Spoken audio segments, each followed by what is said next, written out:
INC live.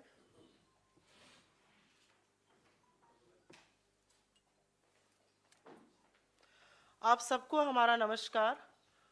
ये बहुत ही खास प्रेस वार्ता है और एक ज्वलंत मुद्दे पर है, और जैसा कि आप देख रहे हैं मेरे साथ कांग्रेस पार्टी के नेता ही नहीं, वो लोग जिन्होंने भारत का नाम और हिंदुस्तान का परचम खेल के जगत में लहराया है, वो आज इस मंच पर हैं। किसी और कारण से होते तो हमें बड़ा गर्व होता, लेकिन वो आज इस मंच पर हिंदुस्तान के उन खिलाड़ियों की वेदना और उनके दर्द को समझाने के लिए, बताने के लिए और सरकार से सख्त सवाल पूछने के लिए मजबूर हैं, जिसका जवाब बहुत पहले आ जाना चाहिए था। बहुत कुछ कहने से पहले मेरे साथ मंच पर कृष्णा पूनिया जी हैं, जो भारत की पहली वुमेन एथलीट हैं, जिन्होंने गोल्ड जीता था in track and field event, Arjuna awardee हैं, पद्मश्री हैं। और मेरे बाएं पर मेरे भाई और विजेंद्र सिंह हैं, ओलंपियन हैं और तगड़े मुद्दों पे हमेशा अपना मत देते हैं और साथ में खिलाड़ियों के खड़े रहते हैं। इससे पहले कि मैं इन दोनों लोगों को मंच दूं, मैं एक बात जरूर पूछना चाहती हूं।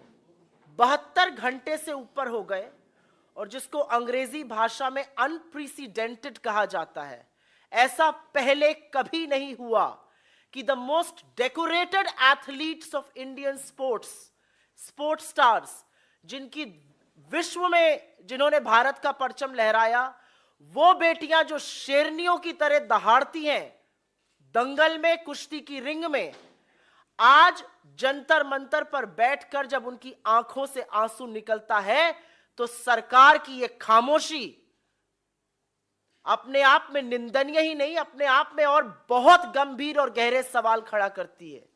क्योंकि कटघरे और सवालों के घेरे में रेसलिंग फेडरेशन ऑफ इंडिया के चीफ, भाजपा के सांसद बृजभूषण सिंह जरूर हैं, लेकिन उससे ज्यादा आज कटघरे में प्रधानमंत्री मोदी खड़े हैं।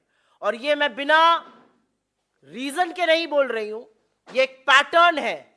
विनेश फोगट जी ने अपनी पहले दिन की प्रेस कॉन्फ्रेंस में कहा था कि उन्होंने अपने परिवार के साथ जाकर 2021 के अक्टूबर महीने में मोदी जी को सारी असलियत से वाकिफ कराया था।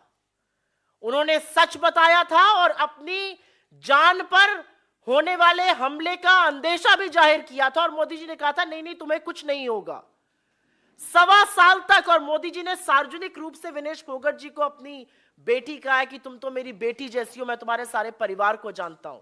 तो आज सवाल यह है कि जब एक महिला एथलीट और डेकोरेटेड महिला एथलीट इस देश के प्रधानमंत्री के पास जाकर फेडरेशन में हो रहे यौन शोषण और कुकृत्यों के बारे में अक्टूबर महीने में बताती है, तो 1.25 साल तक मोदी जी ने क्या किया और वो इस पर चुप क्यों रहे? क्या कार्रवाई हुई? मंत्री, सांसद अभी भी अपने पद पर बरकरार है, कोई इंटरनल इंक्वायरी नहीं हुई, कोई सवाल जवाब नहीं पूछा गया। और हम ये क्यों ना पूछें कि इस सरकार का पैटर्न है, ये बड़े बड़े आक्षेप और बड़े बड़े आरोप लगते हैं, उसके बाद कटघरे में इनके मंत्री, इनके सांसद खड़े होते हैं, लेकिन बेशर्मी के चलते और थेथरई के चलते यह सरकार उनको पद से बर्खास्त नहीं करती। यह हमने अजय मिश्रा टेनी के केस में भी देखा था, जो आज भी मंत्री बने हुए हैं, और बृजभूषण सिंह के केस में भी हम देख रहे हैं। मेरा सवाल यह है कि देश के प्रधानमंत्री ने अक्टूबर 2021 के बाद, विनेश फोगट जी का कहना है उनको सब कुछ बताया, उसके बाद वो शांत क्यों रहे?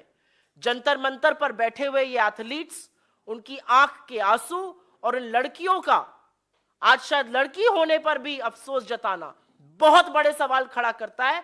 एक ही लाइन कहूंगी और उसके बाद मैं कृष्णा पूनिया जी को इनवाइट करूंगी कि वो अपना ओपनिंग वक्तव्य बोले।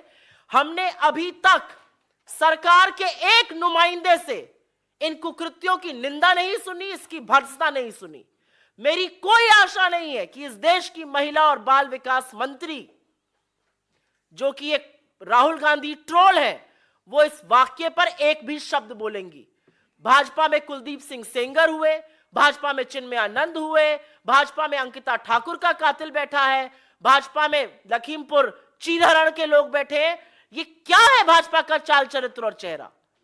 और क्या बेटी बचाओ वाकई में भाजपा से बेटी बचाओ का नारा था? क्योंकि ये सारे नारे आज पूरी तरह से खोखले हैं। क्या बेटी बचाओ और क्या खेलो इंडिया? आपके जो ध्वजवाहक हैं स्पोर्ट्स के, वो जंतर मंतर पर बैठकर ये बोल रहे हैं हमें यौन शोषण के लिए मजबूर किया जा रहा है। ये बात प्रधानमंत्री को पता है और इस बात पर पर्दा गिराया जा रहा है। मैं आमंत्रित करती हूं कृष्णा पूनिया जी को कि वो खिलाड़ियों के बारे में, महिलाओं के बारे में और क्या हो रहा है उस सच को उजागर करें। नमस्कार सभी साथियों को। और मैं यही कहना चाहूँगी कि जब समाज से कोई लड़की निकल कर अपने आप को आगे बढ़ाना चाहती है तो सबसे पहली लड़ाई उसकी समाज से होती है, और वो उन जद्दोजहद से निकल कर दिन रात एक करके पसीना बहा के, खून बहा के और देश के लिए पदक जीतने की सोचती है। और जब वो इस मुकाम पे जा रही होती है तो उसके बीच में एक खबर आती है कि रेसलिंग फेडरेशन ऑफ इंडिया के जो प्रेसिडेंट हैं बृजभूषण शरण जी, वो यौन शोषण करते हैं। और ये उस बेटी के द्वारा आरोप लगाए गए हैं जिसमें माननीय प्रधानमंत्री जी ने कहा था कि तुम हमारी बेटी हो। और उसी बेटी ने एक सवाल कल दागा है कि इस देश में बेटी पैदा होनी ही नहीं चाहिए। इससे ज़्यादा तकलीफ़ की बात, दर्द की बात क्या हो सकती है? और साथ साथ मैं ये सवाल ये भी करती हूँ, एक तरफ तो हमारा देश पदक चाहता है और दूसरी तरफ हम अपने भविष्य को देखते हैं, हमारी बेटियों का यौन शोषण होता है, तो आने वाली पीढ़ी या वो पेरेंट्स क्या अपने बच्चों को इस तरीके से स्पोर्ट्स में भेजना चाहेंगे? और मैं यहाँ पर विनेश फोगाट और उन सभी रेसलर्स का मैं धन्यवाद देती हूँ कि इस मंच पे आके उन्होंने इस बात को उठाया है। लेकिन तकलीफ़ इस बात की है कि माननीय प्रधानमंत्री जी को जब उन्होंने लगभग 1.25 साल पहले इन बातों से अवगत करा दिया गया था तो इस पे कार्रवाई क्यों नहीं हुई? और जैसा कि सुप्रिया जी ने कहा कि 72 घंटे के बाद भी ये शर्मनाक बात सड़कों पे अभी तक चल रही है, लेकिन बीजेपी के नेताओं के द्वारा कोई ऐसा स्टेप नहीं उठाया गया। और सुप्रिया जी, आपको ध्यान दिलाना चाहूँगी कि हरियाणा के मंत्री के द्वारा भी एक लड़की के साथ इसी तरीके से कुकृत्य की बात आई थी और उस लड़की ने भी अभी लगभग मेरे ख्याल से 1.5 महीना ही हुआ होगा ज़्यादा से ज़्यादा, और वो बात वहीं पे स्टॉप हो गई है। तो क्या यही हालात इन रेसलर्स के साथ भी होने वाला है या आने वाली हमारी एथलीट्स के साथ होने वाला है? मैं महिला हूँ और ये पीड़ा मैं समझ सकती हूँ कि लड़की पैदा नहीं होनी चाहिए। ये कितनी बड़ी बात हमारी एथलीट्स ने कही है। और मैं उन दिनों को याद भी करती हूँ जब हम मेडल जीत कर लेकर आते हैं, तब हमें हमारे साथ हर कोई फ़ोटो खिंचवाने के लिए तैयार होता है, बेटी बनाने को तैयार होता है। जब हमारी बेटियों का चीरहरण किया जाता है तो उसके साथ कोई खड़ा क्यों नहीं होता है? और साथ साथ बेटी बचाओ बेटी पढ़ाओ ये नारा है, और इस नारे को तीर तीर तार तार कर चुके बीजेपी के नेता, मैं यही कहना चाहूँगी कि इन नेताओं से बचाने की ज़रूरत है। और मैं यही कहना चाहूँगी कि जो फेडरेशन है वो पूरी भंग होनी चाहिए। जैसा खिलाड़ियों ने कहा कि अकेला नेशनल फेडरेशन नहीं, स्टेट फेडरेशंस भी होनी चाहिए और खिलाड़ियों की भागीदारी उसमें होनी चाहिए। बहुत बहुत धन्यवाद आपका। मैं आमंत्रित करती हूँ विजेंद्र भाई को कि वो इस पर अपना वक्तव्य दें। जी नमस्कार आप सबको। थोड़ी देर पहले मैं जंतर मंतर गया था और पहलवानों का साथ देने, मेरे साथियों का साथ देने, मेरी बहनों का साथ देने मैं था वहाँ पे। और एक मुक्केबाज होने के नाते, एक साथी होने के नाते मैं वहाँ गया था। और वो आए, धीरे धीरे रेसलर आएंगे वहाँ पे, उनको बताया, मेरी फ़ोन पे बात हुई, लेकिन मेरी पीसी थी इसलिए मेरे को यहाँ आना पड़ा। लेकिन जो उन्होंने आरोप लगाए हैं वो बहुत स्ट्रॉन्ग आरोप हैं एक नेता पर, एक फेडरेशन के चीफ के ऊपर। और मैं मानता हूं कि इसके ऊपर इतनी देर लंबी चुप्पी साधना प्रधानमंत्री जी द्वारा वो एक बहुत निंदनीय है और एक शर्मनाक है, जो मैं मानता हूं। और इसमें जल्द से जल्द कार्रवाई हो।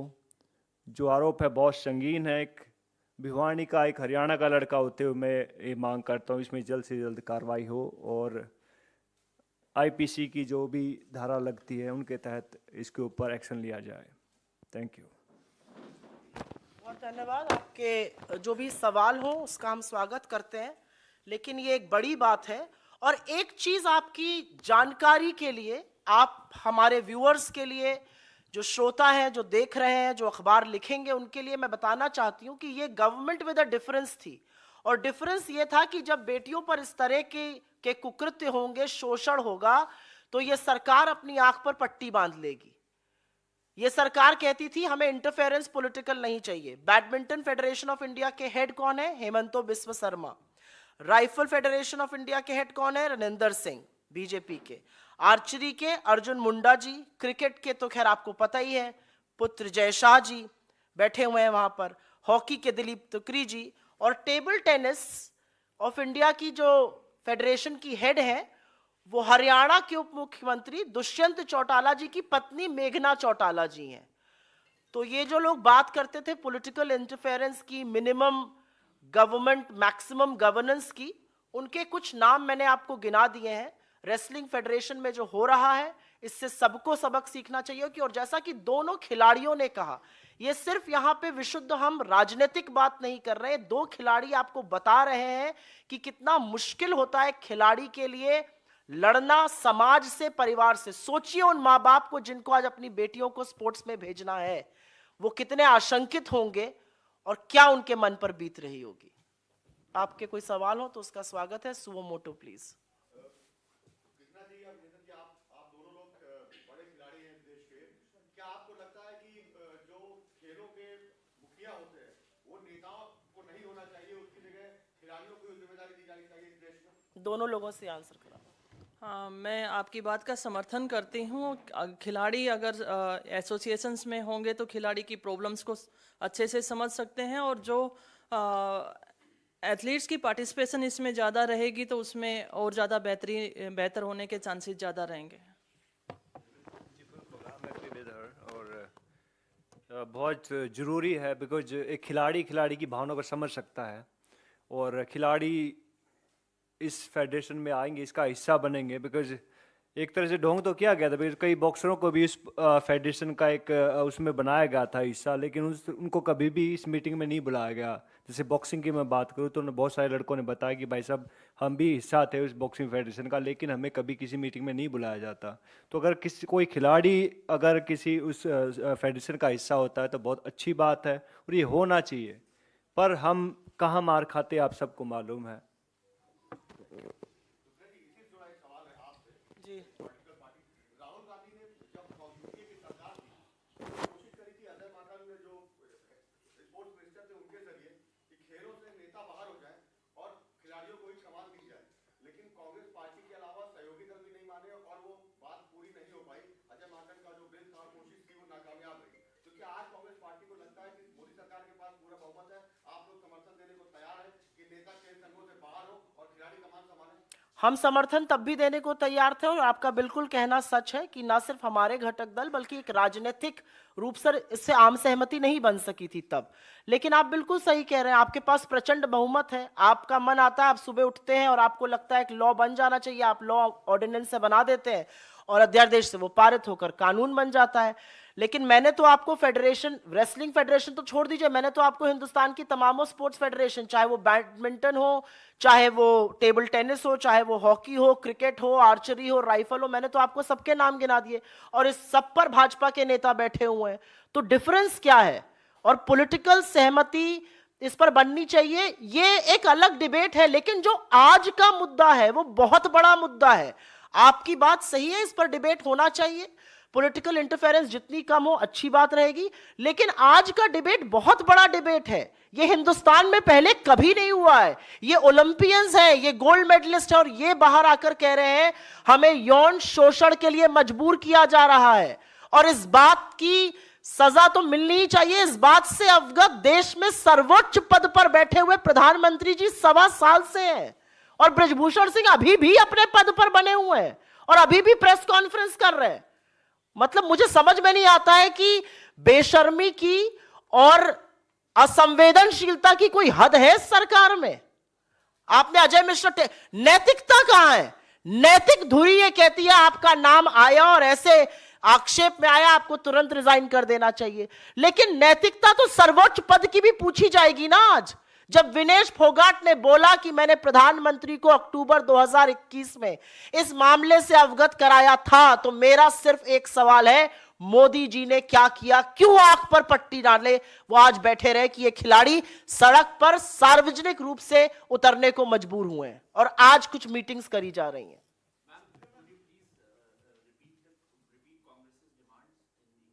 I think the Congress's first and foremost demand is that the federation should be dissolved with immediate effect. Braj Bhushan Singh should have resigned yesterday and not today. But the biggest demand that we want to raise for public interest is that women need to be made safe and secure. I mean, these are some of India's most decorated athletes who've come out in the open and said that they are being forced for sexual harassment. What more do we want our girls to say? And I think the biggest question before the country today is that when Mr. Modi got to know the gory details of what was happening in the Wrestling Federation of India in October 2021, and Vinesh Phogat is on record to say that she briefed the Prime Minister along with her family, what did he do? Why did he not speak? Why did he not have an inquiry done? Was there an interdepartmental inquiry done? Was Mr. Braj Bhushan Singh summoned? Was he asked to clarify his stand? There are many questions today, and I think that is our foremost demand. This country needs to know the truth, and more than anything else, please imagine parents of girls who are in sports. What are they going through at this moment? I have two celebrated, decorated sports stars sitting next to me. They have told you how they feel about it.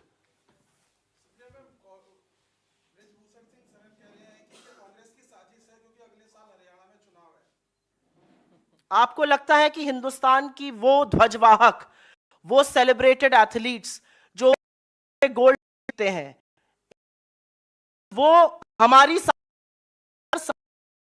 वो शेरनियां हैं जो बड़े बड़ों के खुद चारों खाने चित्त कर देती हैं, उनकी आंख के आंसू नहीं दिख रहे हैं ब्रजभूषण सिंह को? Any other questions on this?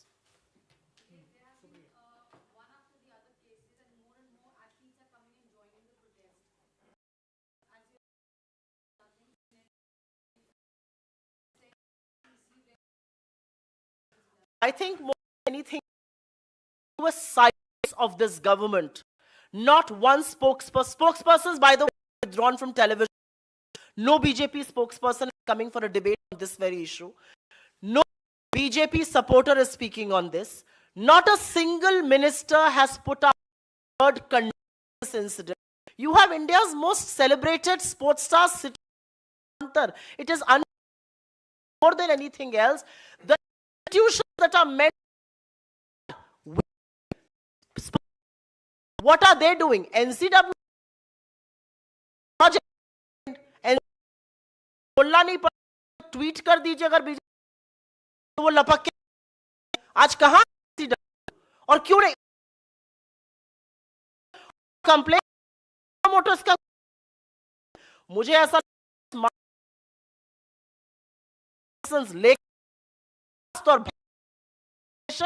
और एक इंक्वायरी की सारी बातें, ये अपने आप में एक बहुत बड़ा सवाल है।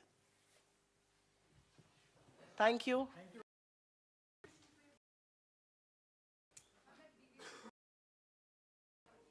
Let's take it offline.